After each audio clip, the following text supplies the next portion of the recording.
Great to have you on the podcast today, Robert. I'm really just so excited about the story you're going to be able to share with us. You're running at the moment Sandringham Sports Physio, as well as what you told me is called the training arm, which is Gen T Dry Needling. And Right. I'd love it if right now you could just share a bit about what your business looks like at the moment, because we'll hear a bit more about your backstory and how you got here later. But right now, what does it look like to be Robert? Well, I think I'm very fortunate because I get to wear many hats almost on every single day I turn up to work, which sometimes gets a little confusing. Look, the main thing we do is Sandringham Sports Physio. We're a large multidisciplinary clinic. I've got a total of 28 staff here, 14 clinicians and admin and marketing and everything in between. So the main thing we do is manual therapy on a day-to-day basis. But I've been very mindful of how demanding that is on the human body. So I've made sure that we've diversified over the years. And certainly we do a number of things. We do ergonomics here as well. We run a whiplash centre. We do Pilates, clinical Pilates, pink Pilates. We work with elite teams, semi-elite teams. I guess our mainstay is the weekend warrior, old guys like me who don't know when to give up. But I also run Gen T International, which is specialising in dry needling. So I have a lot of diversification. I get to travel a lot as well. So lots of hats. Pretty much on every day I'm wearing several hats, which is good fun. Yeah, it sounds fantastic. And it does sound like a very full life. But also know a big multidisciplinary clinic like that can't have been an easy thing to create. As you know, as a business person myself, and as someone who works with a lot of manual therapists, massage primarily, but some physios as well, there's always a story of how you got to that place and the challenges that have been there or the steps that you took along the way. Let's focus in on the physio side of it, the actual clinic for the moment. How did that start for you? What did it look like in the early days? Well, my last placement as a physio student was in a place called Sandringham Sports Medicine, which was a 3-cubicle place in the gym just next door. Okay. Working for another gentleman. And it was a 2-week locum. At the end of the 2-week locum, it became a 12-month locum. At the end of the 12 months, he offered me a full-time post. Great. So we were working out of just 3 little cubicles. And then we had this vision to build a bigger clinic on site. And one of the biggest challenges we had was then moving 3 cubicles into a 320 square metre facility. Wow. Having this vision of a multidisciplinary clinic, but when we opened up, we only had the demand to fill 3 cubicles. So spent a lot of time sitting here looking at each other going, how do we get this phone to ring? So I guess that's when we started to diversify, and we opened up our own whiplash centre as well, which is its own business unit under the same roof. So I worked with my initial employer for probably 5 years, and he offered me a partnership. At the end, within 4 or 5 years, I then bought him out. So for the last, I think it's been about 18 years, I've been the sole director here. And it's taken us a long time to get things going. And if they say you learn from your mistakes, then I'm probably going to be the smartest guy you're speaking to today. I'll just say that. Yeah, that's awesome. And what a fantastic journey. And to end up in a place where it's multidisciplinary, 28 staff, different business units that you're talking about, it sounds like quite a sophisticated machine of a business that you're running right now. Having started from a small base, even over something like 18 years, that's still quite a lot of growth that you're seeing over that time. Is there something, when you look back at yourself sitting there in the room, as you said, you've got the capacity or the number of clients coming through to fill 3 rooms, but you've got this massive place. What did you actually do at that point to get more people in? Like you mentioned, you diversified.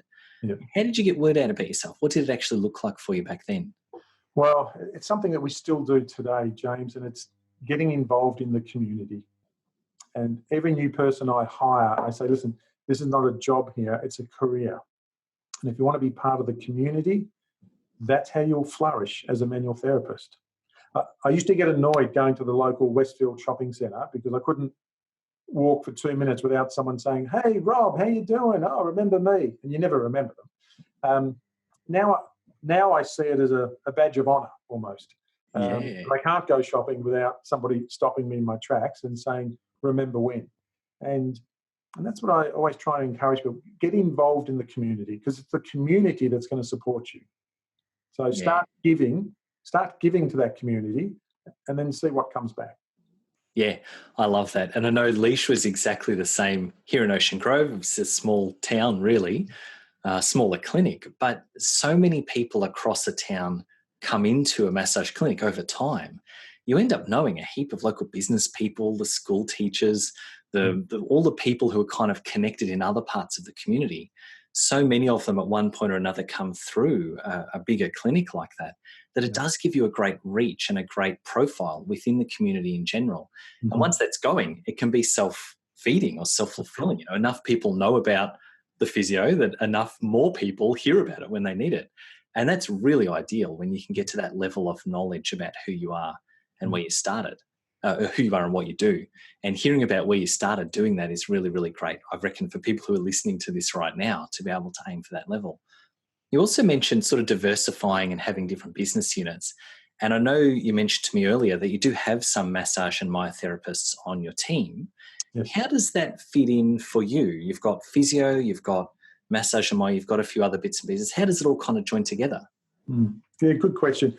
Look, we've had myotherapist and massage here right from day one. Great. I consider us all manual therapists, and we all have a role to play in this community that we look after. So I guess the type of person that's attracted to us are people who are interested in a very clinical approach to their manual therapy career. So the mentoring that we offer, there's always people in the back room looking at x-rays, looking at MRIs, always discussing, and if you like, pushing each other along to reach that next level. And one of the great things about manual therapy is we can diversify. You can work in corporate world, you can work mobile out of your backseat of your car, you can do all sorts of things. I wanted to have a clinical setting. We talk about evidence-based without a doubt, but also trying to capture some of the real expertise that exists in some of the people out there. Yeah, that's fantastic. And having a team where everyone is committed to a common goal like that, you do build each other up. I know what it's like to be in an environment where everyone's excited for the same things and you're all sort of bouncing ideas around, looking at case studies and that kind of stuff together can be a fantastic way to learn. And yeah, again, I know from Leisha's experience, she spent some time working in a chiropractic clinic. Yeah. And then also a day spa, which different skill set, but also sort of surprisingly, quite a lot you can learn from other people who are in the beauty and spa professions as well, for massage anyway. Mm-hmm. I really love that you're creating that environment for the people who work there. Is it something where, like, how often do you need to hire? If someone's listening to this and they're like, hey, I'm Miss Sandringham, this sounds fantastic. Do you often hire? What's that look like? Well, our massage and myo team has been probably our most stable unit. Okay. So don't ring Robert, is what you're saying. Always happy to look at a resume and always happy to meet with someone.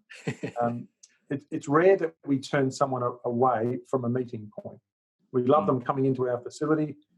We love to just meet up because things happen very quickly in our industry. But 3 of the 4 clinicians we have, one of them's been there for 12 years, and the other 2 have been there for 5 years, and our newbie's been there for 18 months.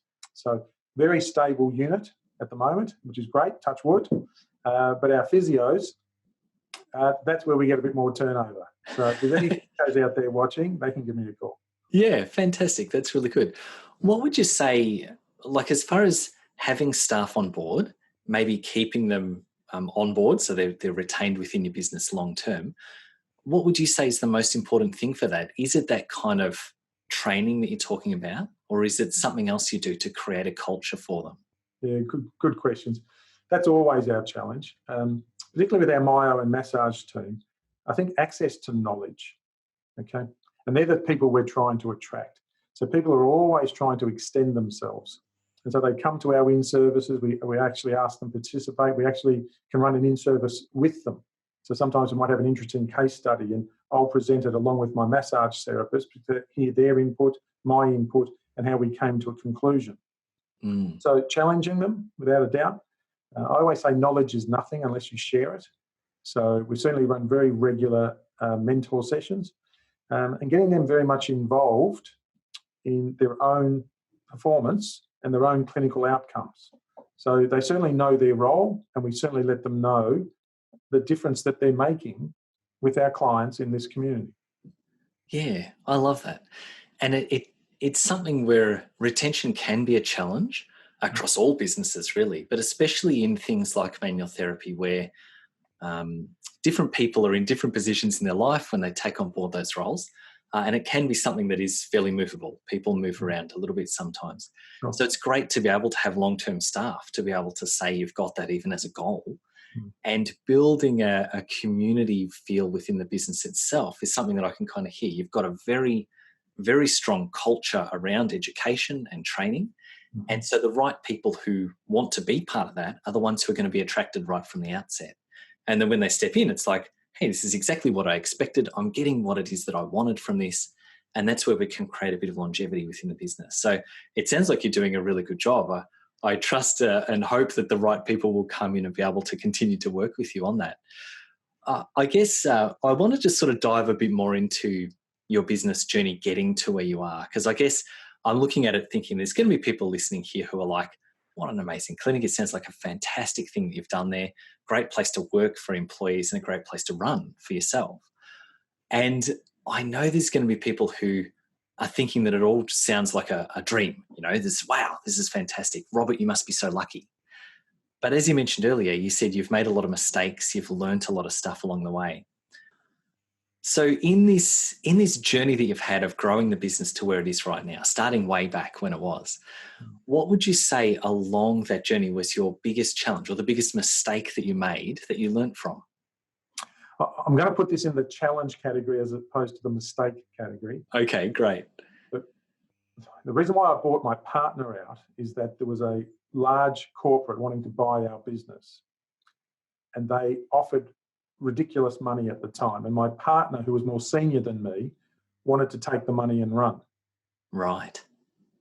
Which meant I was going to swap partners. If I stayed working here, my partner was going to be this major corporate. Ah, yes.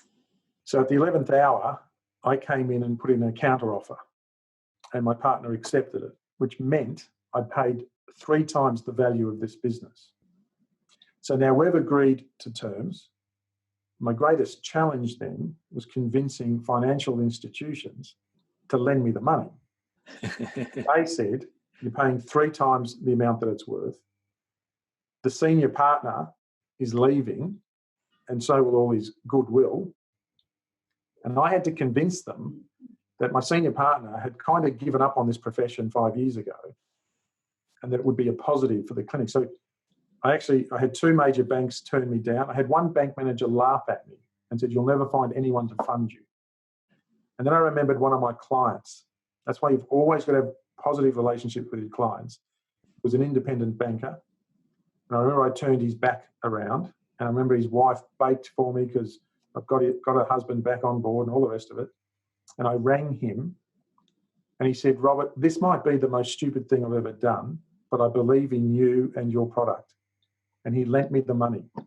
Wow, there you go. How fantastic. He lent me the money, and I'll never forget him for it. And since then, well, that was, I think, 18 odd years ago. I was able to build the clinic up. I was able to send my 3 children to private schools. As you can see, I haven't missed too many meals over that time. So it was the massive challenge to get people to believe in my vision. And that's the same challenge you have day to day with your staff, for them to believe in the vision for the clinic and their role in achieving that vision, because it has to be something that they get out of it as well. So yeah. I think being a dreamer is very positive in business. Then being able to sell it, that was the challenge. Yeah. And what I love too is that you've turned to the community and they've been able to support you as much as you're supporting them. And that's a great reflection of how much you must have embedded yourself already at that point into that community, into the people around you. And that's really cool. And I remember my dad giving me a piece of advice when I was first buying a house. So this little bit of a different thing, but he just said to me, bite off as much as you can get and then just chew like buggery. It's sometimes the bigger the challenge that you actually take on board, the more incentive you have or the more motivation you have to actually do the things that need to be done to Sure. make it work. And if you only take on a challenge that's kind of easy, sometimes in a weird kind of way, it actually lowers our activity levels. It lowers the output that we have.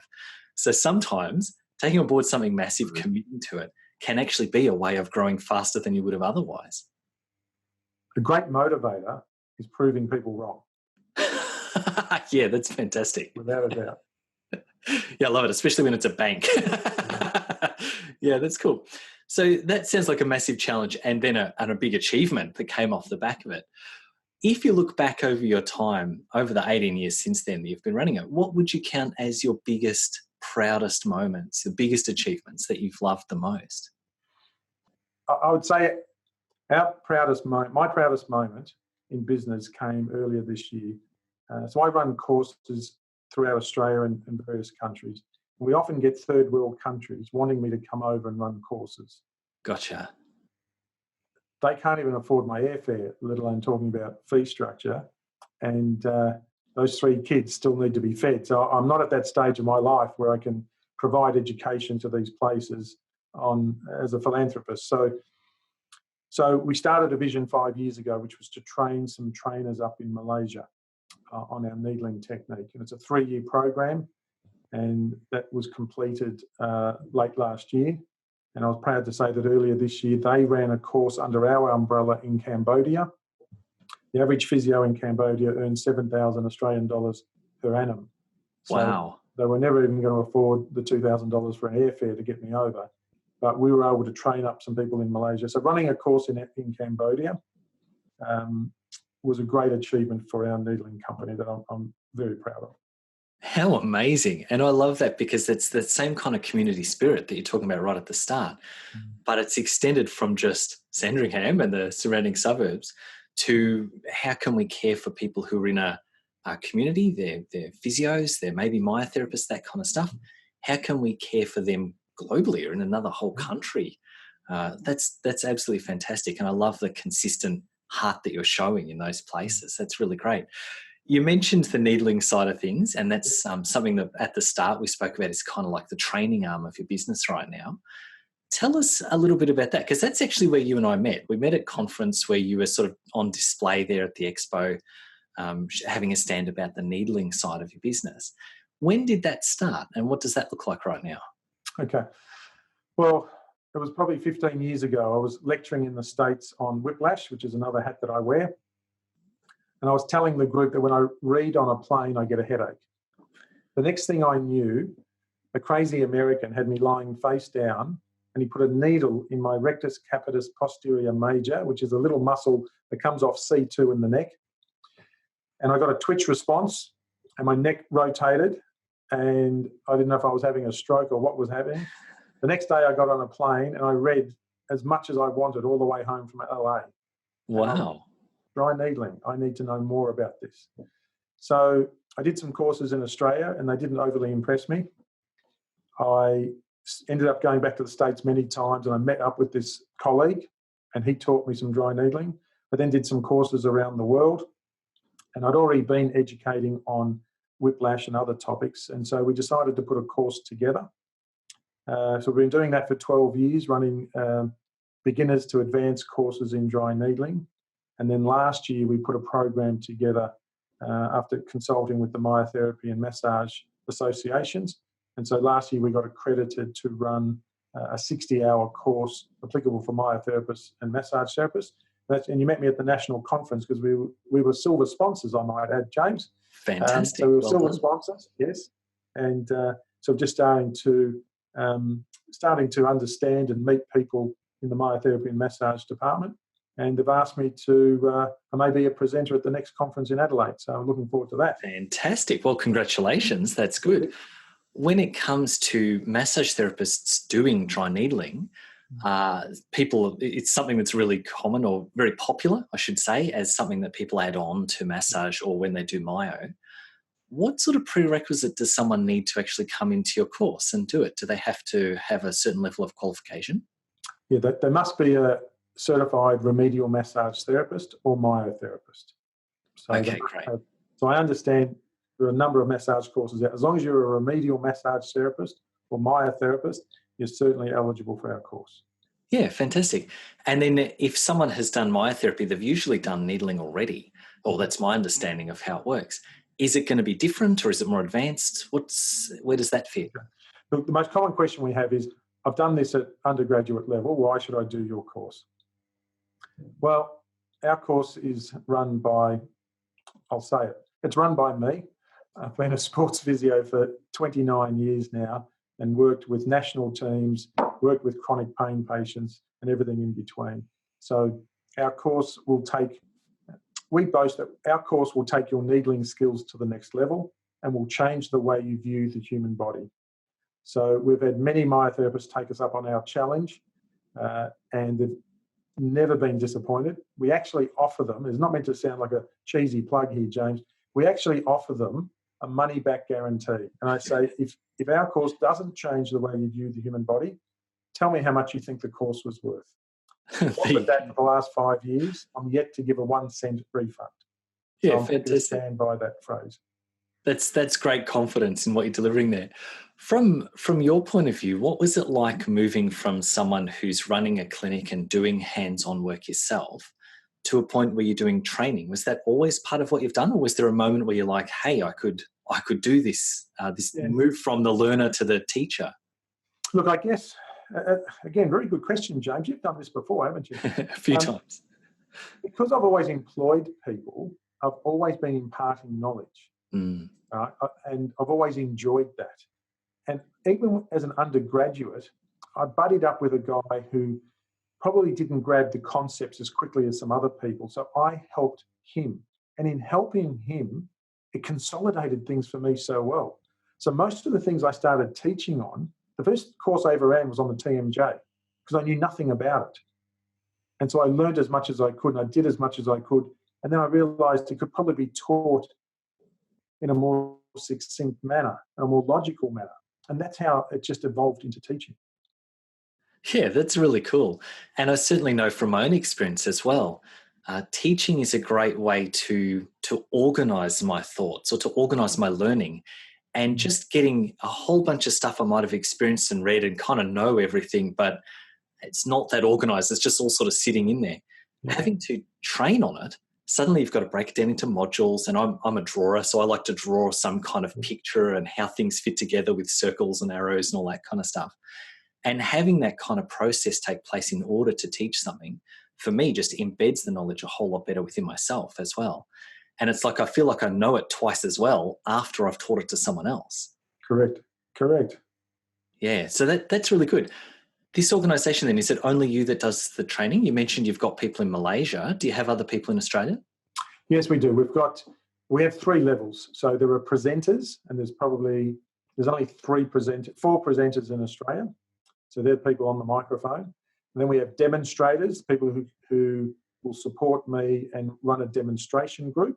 And then we have instructors, and they're the people on the floor that are floating around making sure everyone's doing the job properly.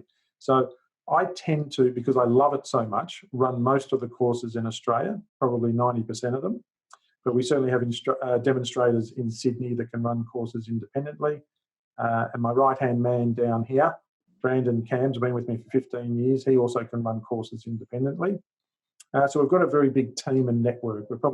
Between us all, we've probably got about 20 people who can assist as required on different courses. And it's something that we love. We're passionate about it. Needling is such an invasive technique. We really do hone in on making sure that it's very safe and clinically effective. And that's the difference with our course. We don't rush people. We spend time showing them the clinical relevance of every muscle that we're going to needle. Yeah, that's fantastic. It also sounds like quite a big business just within itself. If you've got 20 people that you can call on at any point, what do you feel like it was different creating that business or that side of your business, the actual business growth, the business systems and marketing and that sort of stuff? Has that been different to running the clinic? Yeah, it has been. So when we started there, of course, we then had to really work on marketing at a more national level and even touching on it globally. I mean, our company is called Global Education of Manual Therapists.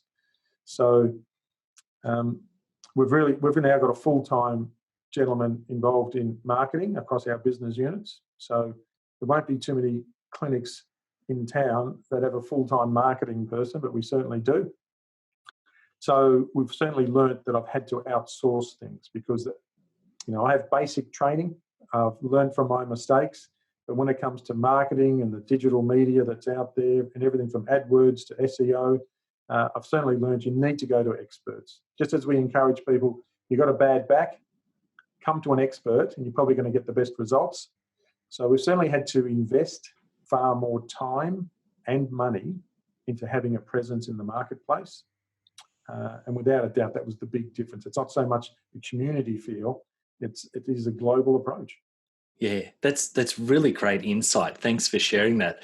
I know some of our clients, some of the massage therapists we work with, we do help them to develop programs or workshops and retreats and that kind of stuff.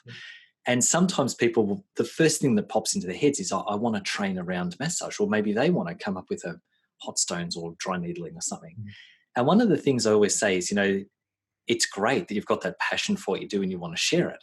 From a business point of view, it's like starting all over again, because the existing audience that you've got, the few thousand people that might know your clinic in your area, are not going to come in for a massage course or a dry needling course. You're essentially, just like you said, you've got to look broader, you've got to look bigger, and it's a whole different audience. You're starting to look at other health professionals.